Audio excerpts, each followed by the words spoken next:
I was on a call with a client last week, and she's creating a new offer, pivoting in her business and stepping out to do something that really represents more of who she is and how she truly deeply loves to serve.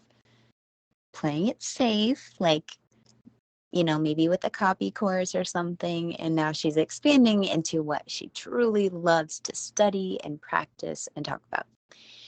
And she was sharing some of the thoughts that are coming up in her mind, like, who am I to do this? And who would pay me for this?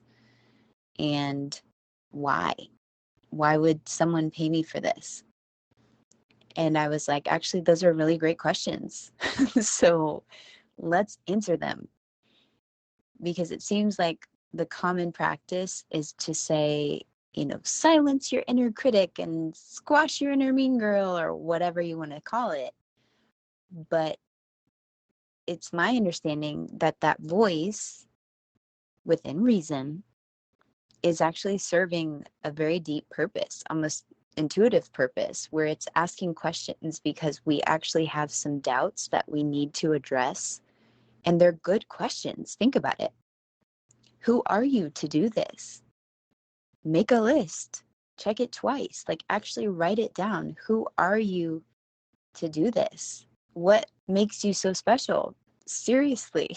Like, not in a mean way. Just kind of look at your inner critic, and maybe there's just a fingerprint smudge on the camera, and you know how things can get lost in email or text because you miss out on the nonverbal cues. What if this voice isn't actually trying to be a B to you? This voice is actually just trying to help you develop confidence and certainty that you are in integrity to be serving and showing up in this way. So instead of trying to silence the inner critic, let's just look at it like a friendly interview with a little table. What is that? Zach Galifianakis, Between Two Ferns. But what if you literally just saw that, like, oh, wow, okay, you weren't actually being aggressive towards me. You were actually trying to help or even understand, like a curious intern, an apprentice, someone who's here to shadow and take notes because they absolutely believe in you. They absolutely believe that you can do it, but they just want to make sure that you believe you can do it. So these are great questions. So if you have a similar dialogue going on in your head, or it's a monologue, you're not engaging and you're not responding, you're trying to be like, la, la, la, la, la, la, I can't hear you, then consider this an opportunity to actually welcome the questions and answer them. Again, some of the questions might be, who am I to do this? So write it out. I was thinking about that myself, just a glimpse inside my own mind, in terms of helping and supporting my clients with the stuff that I most love to serve and that I have studied every which way over the last 5 years, but really beyond, because I've been in a long-term relationship that has taken many forms for over 20 years. I've been a parent for over 10, almost 11 years, plus the time that I was pregnant. A parent at 20 something, a parent at 30, and 35, all the different stages of life that I currently and simultaneously have to contribute to that. Studying and practicing communication for over 15 years, formally teaching, college teaching experience, public speaking experience, like mass media experience.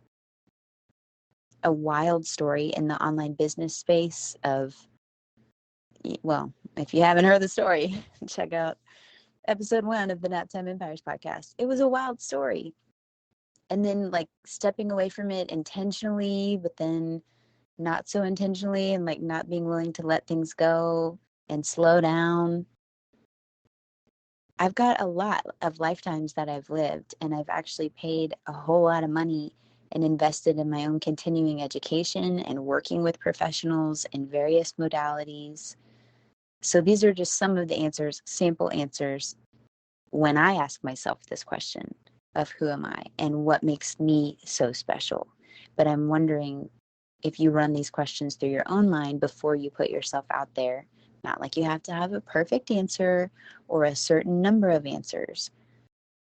But the key is these questions are popping up for a reason, and it's an opportunity for you to develop confidence and certainty in what you offer. So what does make you so special?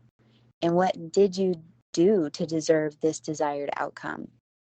No more, no less than anyone else. Why would someone pay you for this service that you love to offer? Why would someone pay you? What are the benefits for them? Spell it out so that you can be clear and you can articulate it so that they can clearly see, because they have a squillion other things going on right now. So how can you help them see why they would want to pay you to benefit from this service or offering? And how could you possibly serve that many clients well? Literally, what could you do? What do you want to have in place so that you know you can trust yourself to deliver on the promises that you're making? How could you possibly reach enough people to fill this program the way that you want it to be and the way that you envision? That's another great question. It makes me think of whenever I've done the tapping videos. Margaret Lynch has a couple of tapping videos that are really fun. There's one for $50,000, and then she did a follow-up tapping for $50,000. And the second one is the one I love, that goes back to like, how can I give? How can I serve? It's not just about $50,000 randomly manifesting in your bank account, but it's like, what can you actually do to offer that value to the marketplace?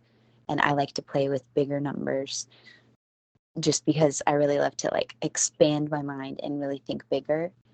And it's when you do stretch beyond and just, it kind of is like opening the roof. I'm from Houston, and so I think about the Astros, the Minute Maid Park has the retractable roof, but it's like it opens up the roof. You're asking a bigger question.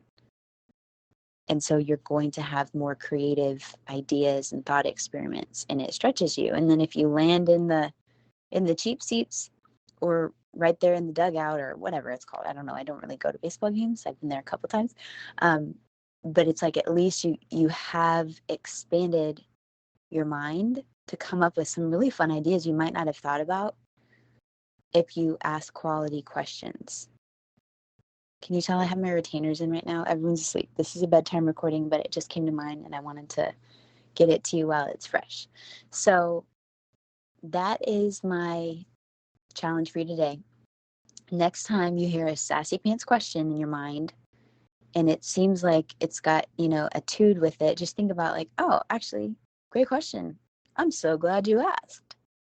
And then come up with some answers to really develop and cultivate your certainty and your confidence cooties and who you are and what you have to offer. That voice can be doing you a favor if you choose to see it that way. Okay. And on that note, if you're listening to this in the fall of 2022, September of 2022, do know that I have a whole lot more questions and reframes where this came from. And I will be showing up to support and offer and help you with these reframes and help you answer these questions in real time for 12 weeks through the trimester of awesome. If you're interested in playing and working and doing life and business together, then hit the link wherever you see it to apply, and I'll follow up with you from there. All right, meet you back here soon. Bye. Okay, technically that was the end of the episode, but since you're still here, 1, I'd love to thank you for spending part of your day with me, and 2, I'd love to ask you if you would take 30 seconds, maybe 60, to leave a rating and review in your podcast app before you tap out today. If you've already done that, it's amazing. Please send me a screenshot so I can thank you personally, and know that sharing this episode with a friend has the same magical powers, and I deeply appreciate both. Also, in case you're listening to the end to see if I ever actually introduce myself, hi! My name is Nikki Elledge Brown. I'm the host and author of Naptime Empires and this here On Her Terms podcast. You can find me around the internet at Nikki Elledge Brown in most places, but what you may appreciate most is actually over at onherterms.com. It's what I call the insider library.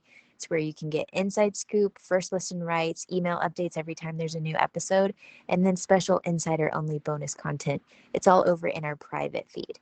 Okay, that's a wrap for real. I'll meet you in the next episode.